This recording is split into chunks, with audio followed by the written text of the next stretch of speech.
to our various hotels.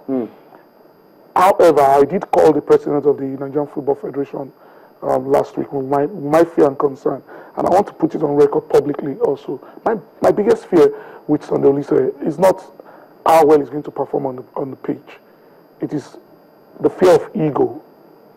The men running the NFF today are very, very accomplished men. From Amaju Pinnick to Sheyi Akinwumi to Barrister Green to Ayansi, Shehu Diko. These are big boys, if you have to put it straight. And Olise, somewhere along the line, has been stereotyped or characterized as a man with a huge ego. And I told Amaju Pinnick that I am concerned about clashes of egos. But everybody's role is shared out. Tony, what destroyed the legacy that Keshi could have left? Ego. And that was against an Alhaji Megari, who is a very humble man, to say the least. Very humble man. But yet, the ego of the coach took over situation. I am very worried, and it is a genuine worry. Even behind the scene, a few NFF officials have said to me they are concerned about Olise's ego. And I'll give you examples. I don't know how true this is. If it was true that he was offered the under-17 at the time, the under-20s at the time, or even technical director, and he said he was bigger than those jobs, that is an issue for me. I mean, where's the patriotism? How do you separate? So Sunday Olise is not churchy. Churchy is my very good friend. Humble to a fault. And but I need to ask you. I mean, where do you separate a man's principle? I mean, for him to assume that, look, this is not what I want. How do you draw the line between that being pride and that being principle? Tony, he says, look, this is what I want. This is what I think I'm good at. This is what I want to do. Tony, I wanted to be NFF president, but it was the former minister that called me to go and do wheelchair basketball. Which wheelchair basketball was non-existing.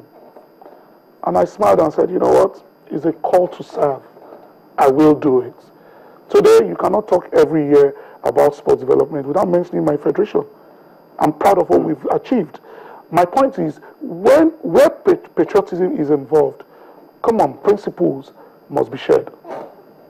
Where patriotism is involved, if it is true, I come from a legal background, and I deal with evidence and facts. If it is true that he was offered those jobs and he rejected, but these are very unofficial. That's what I'm saying. That's what reports and stories. That's why I keep saying it is. If it is true, however, Tony, I still also believe that this is a man that has not handled any national team. It is a different ballgame. I was talking to John Shitu this morning.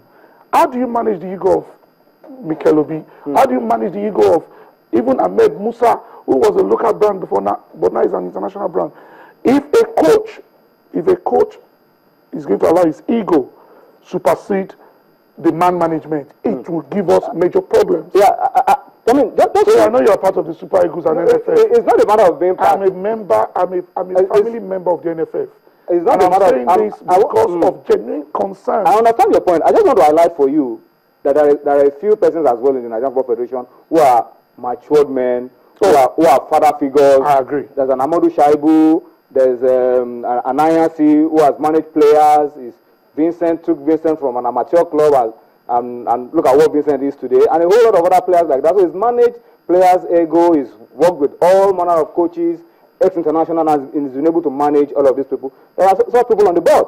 Ayansi is there. Shehu Diko, Amadou Shaibu. These guys can always bring their maturity to play and resolve whatever conflicts or ego problems there are. You and I were in Rwanda.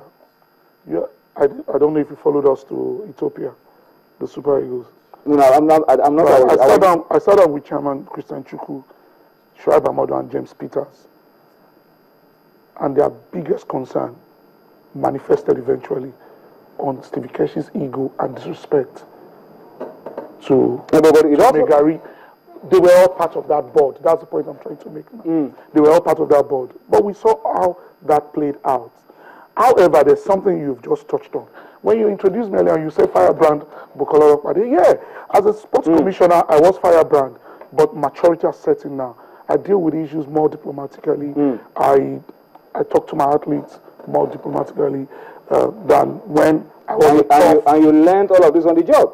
On the job. So who says Olise can also learn all of this on the job? And that is why I'm hitting on the point that prior to this job, Sunday Olise had not in any form or shape been involved at the national level.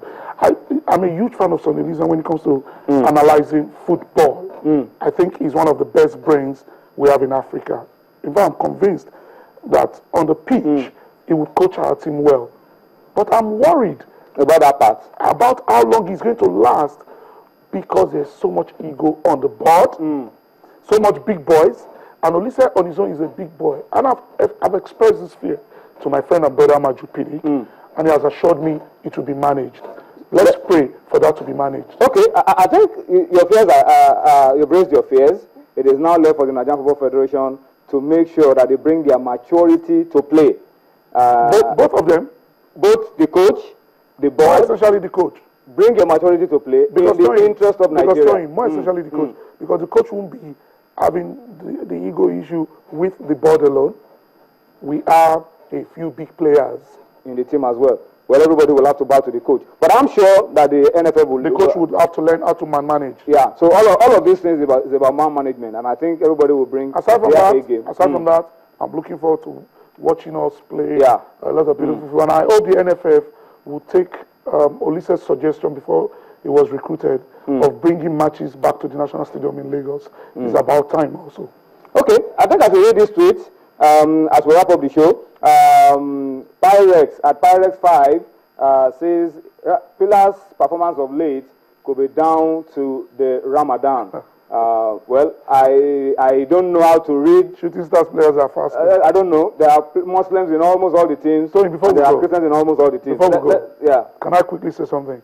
I want to join you in thanking the NFF for what they are doing for the FA Cup, and in thanking the LMC for Yakini.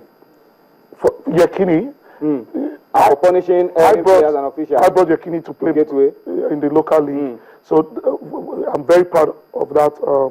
Goal Scorers Award. Yes, that award has been named after him. I'm very proud of it. However, in the last few weeks, you guys have been talking about players welfare. You've spoken about Okpabumi and how our players, ex-players mostly, and even those who are playing now for their clubs in the league. And as someone who plays with All Stars in Ogun State, in Abeokuta, I know what our players are going through. I think the LMC are onto it, because my company is also talking to a bank, a pension scheme provider, to start a pension scheme for league players. Contributory pension scheme for league players. That would be amazing. I know of a top star. You have to wrap it up now. Okay. I know of a top star who right now is wallowing in abject poverty, who was extremely rich because of lack of planning, no asset management, no pension scheme. So we need to support and pray for the LMC to do that. All right, I think that's a good one for us to have a pension scheme in place for players in the league, so that when you stop playing, you can have something to fall back on. I think that's a good way to end the show tonight.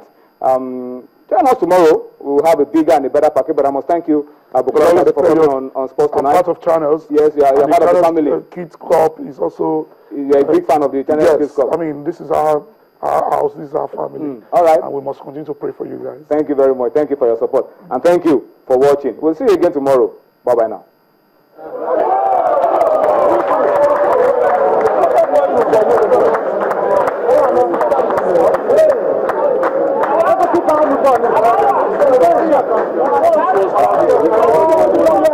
Almost done